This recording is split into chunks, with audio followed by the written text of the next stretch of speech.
Welcome to this mini-series of the Inside Knowledge podcast for people with IBS about managing your digestion throughout your life cycle. I'm taking a different stage each week and diving into what you can do to support your digestion from childhood, the teenage years, our childbearing years, and also into older age. Today is all going to be about having IBS in your perimenopause and menopausal years. So I'll be talking about how hormones can influence your digestion, and I'll share how your digestion may even be influencing your hormones.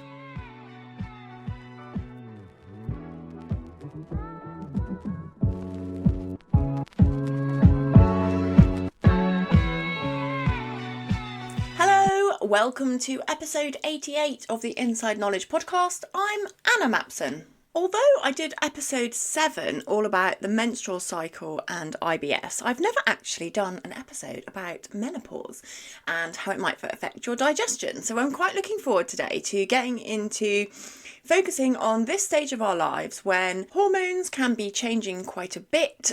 Typically people have a lot of responsibility in this stage of life, maybe children, caring for older people, job and work responsibilities.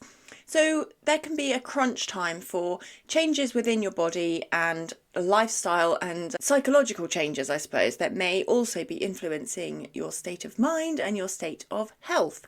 When we look at the data on IBS in perimenopause or postmenopausal women, it's not a clear picture. So there's no evidence that says people get worse IBS in menopause or people get better. Unfortunately, it is just very varied, and some research studies show that symptoms such as bloating, abdominal pain can increase in women who are going through menopause or postmenopausal. Other studies show that actually sometimes your symptoms get better.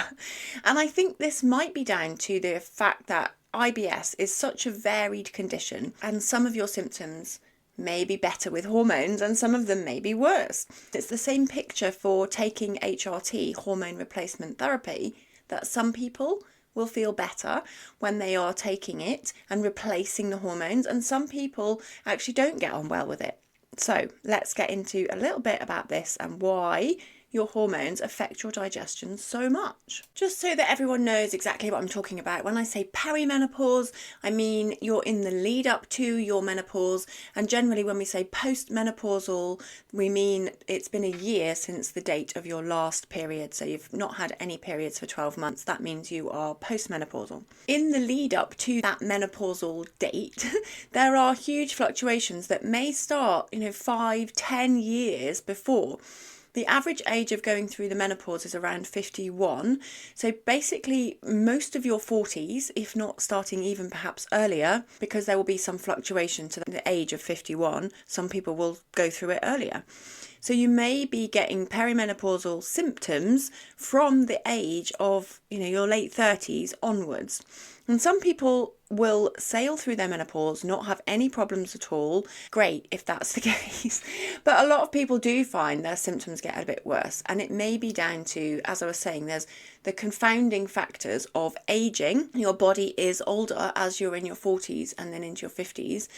And that also brings other changes that affect your digestion. And there's increased responsibilities, and maybe, that what sometimes is called the sandwich generation. You've got caring for parents and elders, and also at the same time caring for children and teenagers. So it can be a high pressure time. Now, women in the menopausal transition will often report all kinds of symptoms. Again, it's quite individual, but typical things you would look out for might be hot flashes where you're getting just overwhelmed with heat, maybe night sweats, disruption to your sleep, which could be insomnia, waking up at 3 or 4 in the morning. Maybe you've got loads on your mind at that time. Maybe you're just feeling awake. Often also women get increased body pain, so aches in your legs, pains that you haven't had before. And then digestion-wise, the sorts of changes that might occur would be down to the fluctuating hormones. So when we normally have a typical menstrual period, you're going to get some potential changes to your digestion at the normal ovulation stage. So that is when the egg is released. There's quite high estrogen at that level. Now, we've got estrogen receptors throughout our body, and a lot of them are in the digestive tract. So higher estrogen can affect your digestion as well. Then as your body prepares for a pregnancy, slows down your digestive time. So a lot of people get more constipated in the run up to their period. Then when your period actually starts, you can get diarrhea and loose stools as your body is releasing these small local hormones which create the release of the womb lining. So it can also affect the digestive tract, which is all around the womb, touching them, and that can also then lead to cramping in your digestive tract. You can also retain more water in the run up to your period, maybe feeling more bloated. When your menstrual cycle is changing, some weeks maybe you go for like 17 days between periods, and suddenly you've just finished one, and then a week later you're getting another one. And then the next month maybe you're going like 40 days between a period. So you never really know where you are in that menstrual cycle. And this is as your egg stores are declining. There are less of them. Your body is producing less of these hormones. So it can affect your digestion because the rate of the hormones changing is no longer regular. You don't know where you are in that cycle anymore. Other thing that estrogen can affect is the flow of bile from your gallbladder. So bile is a natural antimicrobial that runs through your small intestine, and it helps to clean the small intestine. It helps to digest your fats because it emulsifies molecules of fats from your diet. So we need a good healthy bile flow for a good healthy digestive system. If you've got decreased bile flow, and that is because the gallbladder may be slowing down its release of bile, it may lead to thicker bile, so you're kind of getting a sludgy bile formation. This can potentially lead to small crystals and gallstones forming. So that can sometimes be more common as women are aging, and when you're getting peaks and troughs in estrogen, you can sometimes get changes in your gallbladder and bile production. So that can then affect the speed of your digestion, because actually bile helps with motility as well. As that stops being produced as effectively, you may find your motility slows down. When you're getting these peaks of estrogen, the other thing that it can inhibit is the bile acid enzymes, which may lead to more bile acids getting to your large intestine. If you remember the episode that I've done on bile acid malabsorption, we want bile acids to be reabsorbed and recycled back into our body. If they get to the large intestine and they are not recycled in the end of our small intestine, then these bile acids or bile salts can irritate the large intestine, causing diarrhea, causing more disruption to your digestive tract. So if you're somebody who experiences diarrhea and fast transit time, then you may find that peaks of estrogen correlate to this. As I said, you don't necessarily know where you are in your cycle, and you don't really know what's happening with your estrogen. But where we've got high levels of estrogen, which can be very common in perimenopause, it can affect the digestion by speeding it up, so getting this bile acid type diarrhea, or slowing it down because bile is also a motility support higher up in the gut. So there can be massive changes to your bile. We know that estrogen can also affect the rate of stomach emptying. Sometimes it can speed it up at different times of the month. You may find your stomach empties up to half an hour quicker than it does before, which may increase your hunger, your appetite. So there's so many changes that our hormones can make, and where we get into this hormonal chaos through perimenopause, it can be really hard to identify the impact on your IBS. If you have suddenly started getting IBS in perimenopause, don't just assume it's IBS, because normally we see that IBS starts before the age of 50. And if you're starting towards 50 and you've never had IBS before, but suddenly you're getting it, it's definitely worth going to your doctor to rule out other conditions, because it's not that common that you suddenly start getting IBS in later life. So obviously if you've had IBS for years, you may find it's getting worse or even maybe getting better. But if it's a new thing, then make sure a doctor has told you that it's IBS. You might want to listen to episode 36, which was a case study I did about somebody I worked with who was perimenopausal, had a lot of digestive chaos, and we resolved it to some extent. But then she found, after working with me for 3 months, that she had further improvements once she started taking hormone replacement therapy. The research on whether HRT improves your digestion or not for people who've got IBS is mixed. Some people find that taking HRT makes things worse. Sometimes people find it really resolves things. And in this case study that I went through last year, then you can really see how it was like the final icing on the cake that really improved her digestion and made her feel much better. But she was very resistant to it at first, and it was only once we'd been through a whole range of other things, trying out some suggestions with her diet, changing the way she was eating, she got massive improvements through her diet, and we left it at the end of the 3 months of working together. But then, once she'd finished working with me, she'd had a conversation with her doctor, started taking HRT, and then just reported back that the final little symptoms she was just dealing with were really cleared up by adding in these extra hormones. I know some people will still think they want to do things naturally, they don't want to take synthetic hormones. Everyone has to do what's right for you. You have to decide what's going to be suitable for you. However, I think we really understand a lot more about the safety profile of HRT now, and some of the things that people were scared of, that it was linked to increased rates of cancer, have now largely been debunked, and it seems that we've got a much better understanding of actually it can be protective to take additional hormones for longer in your life. So again, it's up to you and your doctor to work out what is right for you. If this episode has started describing you and you think, yes, this is me, I am in this perimenopausal state, my IBS that I know is IBS has got worse, what can I do about it? Well, I'm going to go through a couple of things. Firstly, I would say focusing on sleep. We know that generally during perimenopause, women may end up getting less sleep. This can be down to fluctuating temperature, so you might get hotter at night and therefore wake up more.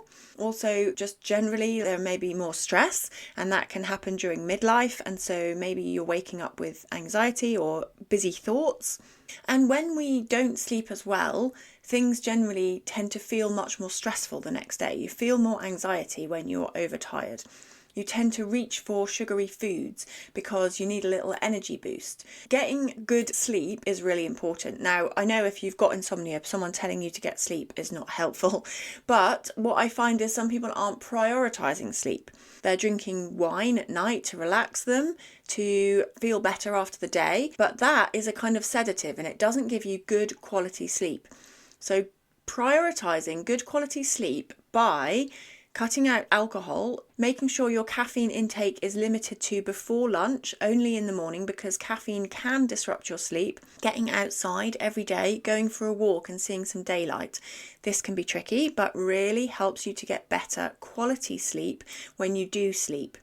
So the other thing is just allowing yourself 8 hours in bed. Do you even go to bed in time to try and get 8 hours of sleep before you need to get up in the morning? Many people don't. They are savouring their moment of alone time before bed. Maybe it's watching TV, reading before you go to sleep, but you're not getting to bed until 12 and then you need to be up at 6:30. So you're only giving yourself an opportunity to sleep of around 6 or 7 hours, let alone when you're waking up through the night. So that is one thing, is trying to give yourself sleep and permission to sleep, because it's so important. Then you can also think about your eating pattern, and this applies to whatever kind of IBS symptoms that you have got.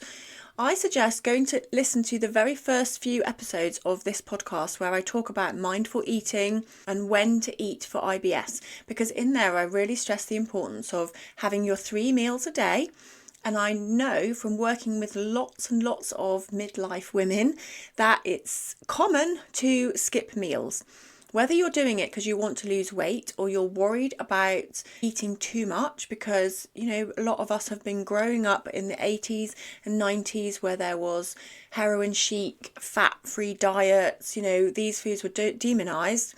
in the back of your mind, no matter how much you logically think, yes, okay, I know I need to eat, you think, oh, can I get away with not having lunch? Or, oh, if I miss my breakfast, maybe I'll have less calories, then I can have some ice cream later. Or, oh, I ate bad last night, so I need to cut some foods out today. This is really common, and I would say it is endemic in our brains, that it's a kind of hidden voice. And no matter whether you have a healthy relationship with food or not, some of those messages are still there. And it's a time of your life to be fully nourishing yourself, giving yourself all the good right ingredients to get through this stage of life, not cutting foods out. So eating 3 meals a day. I don't suggest fasting is a good approach at this stage of our lives. So focusing on when you eat. Then also you might want to look at the low FODMAP diet process, where you remove certain foods that could be contributing to your bloating and your pain. This is a temporary restriction on foods that is not suitable for everyone, especially if you have got any disordered thoughts about eating. But for some people, it may be helpful to reduce fermentable fibres in the short term and then gradually reintroduce them back in. If you want some help with that, this is exactly the sort of thing I do with my clients, working out whether it's suitable for you, how to do it, and how to reintroduce the foods. But the low FODMAP diet is well tested for people who have IBS and can help to manage some of the symptoms of IBS. The other thing that many midlife women do not do enough of is exercise. Regular exercise really helps with good gut motility, especially if you are constipated. It helps to get things going. I suggest all my clients do a half-hour walk every day, if it's at all possible, or some kind of movement that gets things going. It also helps us relieve stress, and building stronger muscles is so important as we age. Many women have quite weak upper bodies, core, particularly if you have had children.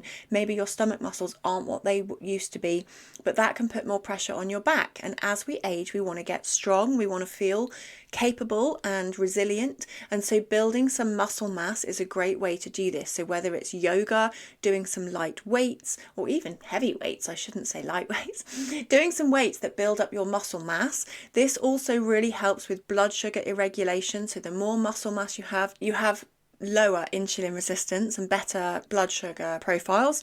So having a good healthy body is really beneficial in this stage of our lives. And a lot of women are physically inactive due to busy lives. You know, maybe you feel like, I'm exhausted by the time I get home, but actually it's not necessarily doing much exercise. So you might feel very tired and at the same time not have done very much moving through the day. Often we spend, either working from home, sitting in an office, maybe you drive to the office, you spend a lot of time sitting down.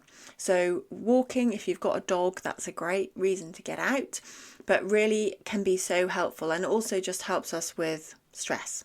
You may be wondering as well what else you can do. Is there any supplements you can take? Sometimes people want to take probiotics to help them with their digestion. I don't recommend everyone does this, partly because sometimes it can even make your symptoms worse. So it's not one of the first line things that I suggest people do is go out and take probiotics. However, your gut microbiome may be influencing the hormones in your body. And the way it does this is through something called the estrobolome. That's like the microbiome, but also including estrogen. I don't know if I'm saying it right, but estrobolome. Okay, so basically what happens is when estrogen is done in our body, our liver will chop it up to make it smaller, attach it to something water soluble so it can be excreted, and that comes out through bile and basically goes into the poo. Then what can happen is if you've got certain bacteria in your large intestine, they get to work on this estrogen with its water-soluble carrier. They unhook it from the carrier, the transport mechanism, and then the estrogen may be reabsorbed back into your body, increasing the levels of estrogen in your blood. That can then affect some of the symptoms we talked about before. So it may be giving you higher levels of estrogen peaks down to your digestion. So one of the ways you can do this is to avoid being constipated, and that is why working on getting a regular bowel movement is one of the first things that I would suggest people do, whether that is through diet, laxative use, supplements, whatever. Focusing on a daily bowel movement is one of the best ways to ensure that the hormones you don't want anymore are actually leaving your body on time. And that can be very helpful. It also helps you feel less bloated. The other things that I definitely suggest to anyone going through increased IBS and perimenopausal symptoms is relaxation. So finding a way to de-stress, whatever that looks like for you. Some people it will be doing more movement, maybe going swimming, doing something on your own. Maybe it is doing very quiet breathing practice like meditation. Whatever makes you feel better. Maybe it's taking up a new hobby that is something that just brings you joy. I personally love dancing, and that is what makes me happy, and I love it because of the way I feel as well when I'm dancing and doing exercise. So for me that's really important, but other people exercise maybe feels like a chore. You don't really enjoy it, you just do it because you have to. And actually what you'd like is to do some craft, like maybe take up pottery or crochet, or you go to like a volunteering to help out, whatever it is that's going to make you feel good about yourself. Ideally something that just helps you relax. That is what I 100% encourage at this time of our lives. It's really important to do some stuff for you, particularly if you feel squeezed from all directions. I put a post on Instagram a little while ago and had some really nice comments underneath it about actually I feel like I'm in a bit of a squeezed generation at the moment, with children and teenagers in the house and then parents who also need more support at this stage of our lives. It's busy and, trying to run a business. There's lots of additional pressures, but I do understand if you feel like this too. I also feel you. I'm right there with you. But what I don't have is IBS on top of that. And so for the people that I work with who also have IBS on top of all those stresses and strains, then life can be much harder. So I invite you, if you are experiencing this and you're feeling stuck, don't know what to do, then please do get in touch. I work with people over 3 months, and I'd love to hear from you if you're interested in working with me in my 3-month gut reset. Okay, for this week, I'm going to leave it there. Next week is all about older people and IBS as we age. So we'll be returning to things like constipation and also stomach acid and also bile flow. So I will see you then. Thanks very much for listening to this episode of the Inside Knowledge podcast. Better digestion for everyone.